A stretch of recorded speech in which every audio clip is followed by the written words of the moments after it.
की बेटी। एक बहुत गरीब किसान था। वह अपनी बेटी के साथ एक छोटी सी झोपड़ी में रहता था। उसके पास खेती करने के लिए इतनी कम जमीन थी कि उसकी फसल बेचकर उसे बिल्कुल थोड़े से रुपये मिलते थे। उन रुपयों से लोग ठीक से खाना भी नहीं खा पाते थे। वह राजा के पास अपनी समस्या लेकर आया। राजा दयालु था। उन्होंने किसान को अपनी जमीन से कुछ जमीन दे दी खेती करने के लिए। उन्होंने कहा, यह जमीन तो हमारी ही रहेगी, लेकिन उस पर उगने वाला फसल तुम्हारा होगा। किसान ने राजा को बहुत धन्यवाद किया। एक दिन वह खेत की जुताई कर रहा था, तभी उसका हल किसी कठोर चीज से टकराया। उसने वहां खोद कर देखा तो उसे सोने की एक औखली मिली। किसान ईमानदार था। उसने अपनी बेटी से कहा, हमें यह औखली राजा के खेत में मिली है।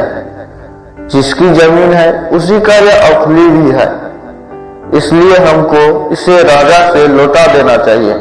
किसान की बेटी बोली, नहीं पिताजी, आप ऐसा मत कीजिए। आपको सिर्फ औखली मिली है। यदि राजा ने आपसे इसकी सोने का मूल्य भी मांगी तो आप क्या करेंगे? आप इस औखली को अपने पास रखिए। लेकिन किसान को यह बात ठीक नहीं लगी। वह बोला, जो चीज हमें मिली ही नहीं है वह मांगने का राजा को कोई अधिकार नहीं है। वह राजा के पास औखली लेकर पहुंचा, लेकिन दरबार में ठीक वैसा ही हुआ जैसा कि किसान की बेटी ने सोचा था। राजा ने सोचा कि किसान की लालच वसूल अपने पास रख ली है। किसान बेचारा सोने की मूसल कहां से लाकर देता। नतीजा यह हुआ कि किसान को जेल में डाल दिया गया। जेल में न उसे ढंग से खाना मिलता, पानी मिलता। किसान को ऐसी गलती की सजा दी गई थी जो उसने की ही नहीं थी। वह खाए पिए बिना निठाला हो गया। लेटे लेटे वह रोता रहता था और कहता था कि बेटी की बात मानी होती तो, काश मैंने अपनी बेटी की बात मानी होती तो। एक दिन राजा ने उसे ऐसा कहते हुए सुन लिया। उन्होंने किसान से पूछा कि वो ऐसा क्यों कर रहा था। तब किसान ने राजा से पूरी बात बताई।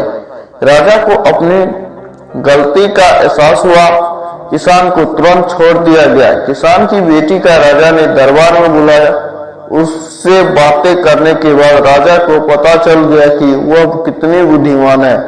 किसान की बेटी को राज्य से खजाना की मंत्री बना दिया गया। उन्होंने रहने के लिए घर और सभी सुख सुविधाएं दी गई। किसान और उसकी बेटी सदा सुख से रहे। किसान के थोड़ा कष्ट जरूर झेलना पड़ा, लेकिन अंत में जीत सच्चाई की हुई। तो दोस्तों, ये वीडियो हमारी ये स्टोरी कैसा लगा? अगर अच्छा लगा हो तो एक लाइक कर देना, साथ ही चैनल को सब्सक्राइब, नीचे कमेंट करके बताना आपको किस टॉपिक पर नया स्टोरी चाहिए।